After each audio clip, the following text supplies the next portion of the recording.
summit, President Obama's first meeting with leaders of the Western Hemisphere. Before leaving, the president said that reaching out to longtime enemies will help, not hurt.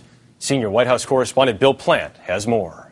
President Obama ended his meeting with Latin American leaders as he began it, reaching out to the harshest critics of the U.S.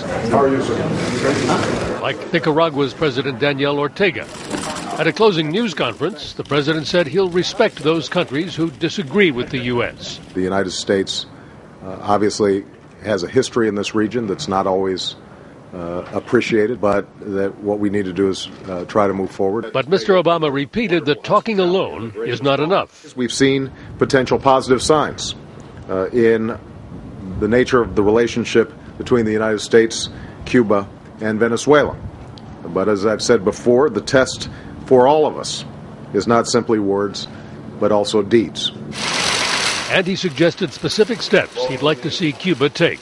There are some things that the Cuban government could do. They could release political prisoners.